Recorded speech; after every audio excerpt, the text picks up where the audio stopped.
everyone, welcome to Amanda's Book Corner. I'm Amanda, and this is my review of One Italian Summer by Rebecca Serle. This book doesn't come out until March 1st, 2022, but I was really excited when NetGalley approved me for an arc of the book, so I got an early read of it. One Italian Summer is about a woman named Katie. She's 30 years old, and her mother has just died. Now, Katie and her mother were like this. It wasn't just a really close mother-daughter relationship. Katie really saw her mother as her best friend, her soulmate even, and her mother really played a huge role in her life. Now that her mother, Carol, has passed away from cancer, Katie is having kind of an emotional breakdown, maybe even an identity crisis, and she just doesn't know how she's going to move on and live her life without her mother in it. She and her mother had been planning a trip to Positano in Italy on the Amalfi Coast, and although it's barely been a week since her mother passed away, Katie decides to go on that trip. Positano was a very special place to her mom. In fact, before Katie was born, Carol had gone to Positano and spent a summer there, and it was a really transformative experience for her. She kind of found herself while she was living there.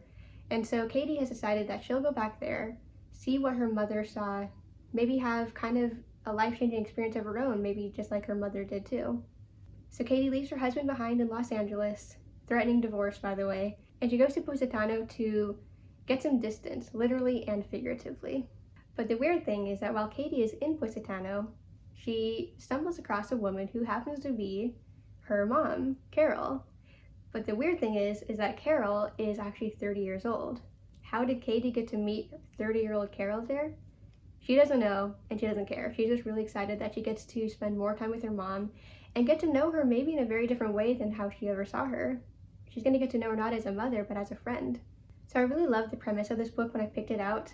I love the idea of getting a love story between a mother and a daughter. And of course I am drawn to beautiful settings like in this one in Italy. And so I was really excited to read this book. It's also something I could relate to on a certain level. I don't think I would have been able to read this book in the months or even first few years after my dad died. In my case, it was unexpected, and I was already in Europe when I got that devastating call. I was in sunny Valencia, Spain, and so I'm kind of like Katie in that I ended up grieving my dad while abroad in Europe in this beautiful vacation hotspot. But the difference is I was already there. And in contrast with Katie, my dad had never been to Europe. It wasn't a special place to him, so no seeing my dad there.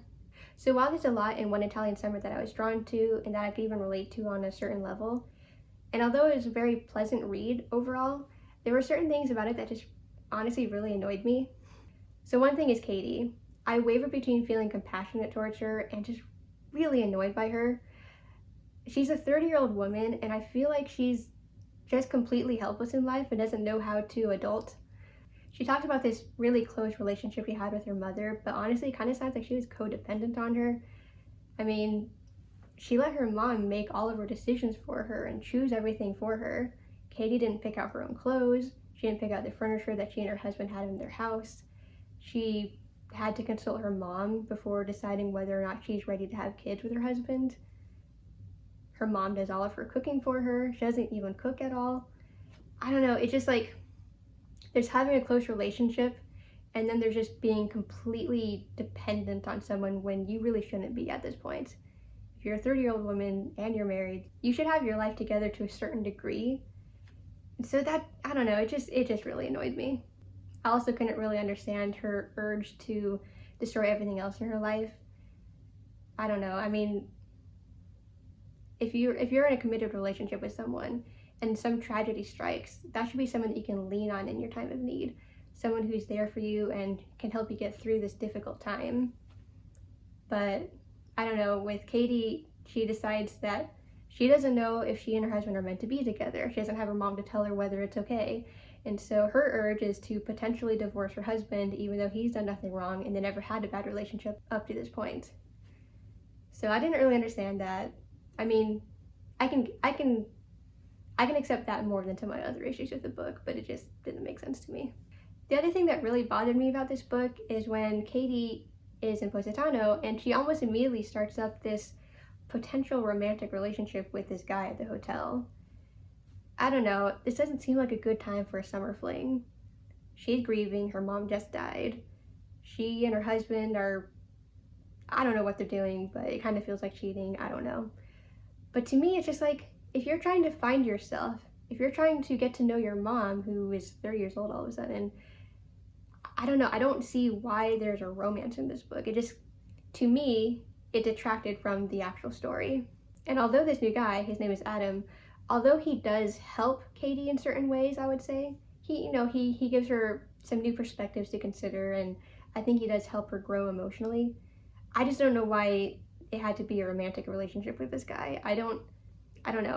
I didn't go into this book wanting to read a romance. I went into it wanting to get to see a character get to know her mom in a very different way and process her emotions in a healthy way. And this, to me, this seemed like her distracting herself from the issue, or just throwing herself into something without even thinking about it.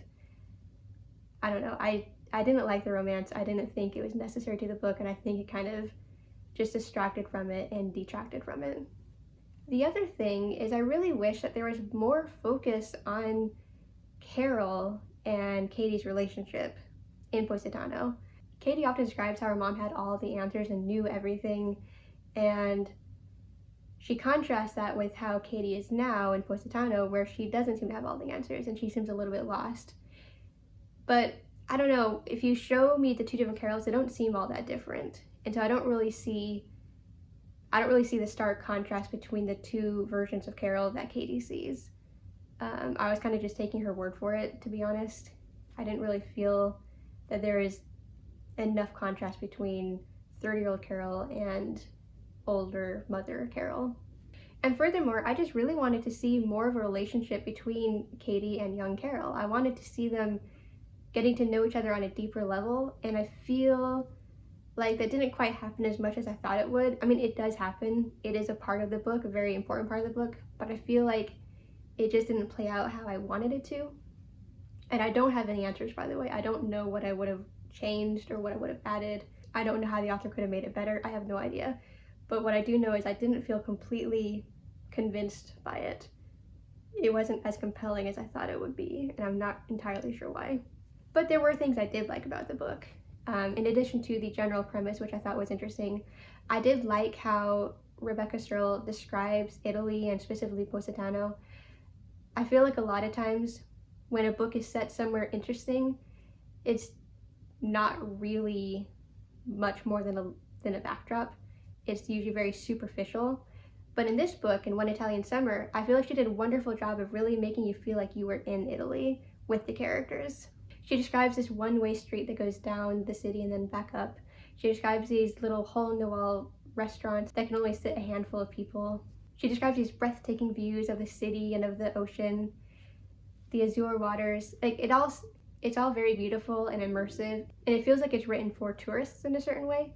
Probably not so much for Italians, but for tourists, I think it can be a very rewarding read. That said, I will say that I think Katie's interactions with the Italian hotel staff seemed highly unrealistic. And to be fair, this whole book is unrealistic. I mean, it's not every day that you meet your parent when they were 30 years old versus how old they were when they died, maybe 60 or so. That kind of automatically puts it into the fantasy sci-fi category.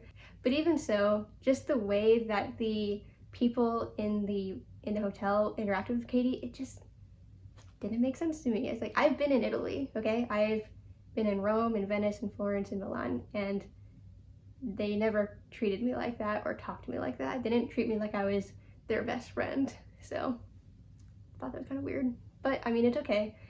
For the book, it makes sense because it does kind of feel dreamy and out of this world a lot of the time. So I'll let that one slide. By the way, there is one elephant in the room. In this novel, Katie is getting to know her mother as she was 30 years ago. What happened? Is it time travel? Is there some kind of weird time warp? Did she go back in time? Did her mom come forward in time? Is time just collapsing and they're just existing at the same time magically somehow? I thought it was weird that Katie never noticed or thought about this particular thing.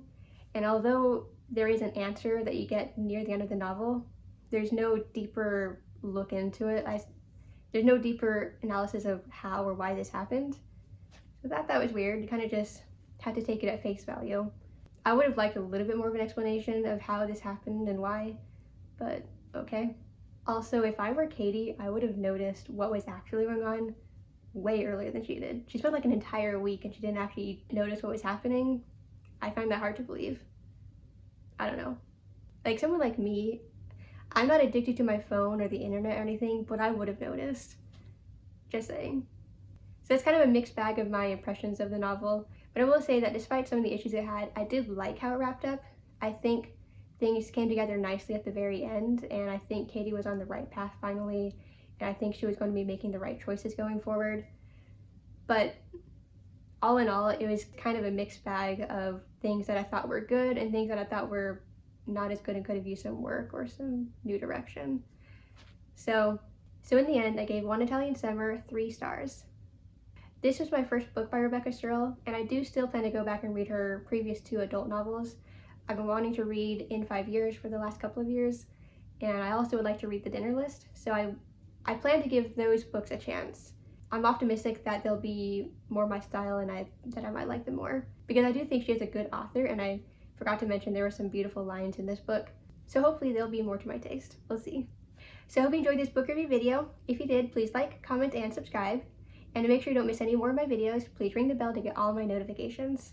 I'll be putting out at least 1 or 2 book review videos like this one every week, and very, very soon I'll be putting out additional content as well that you won't want to miss. So thanks for watching this video, and I hope to see you in the next one. Bye!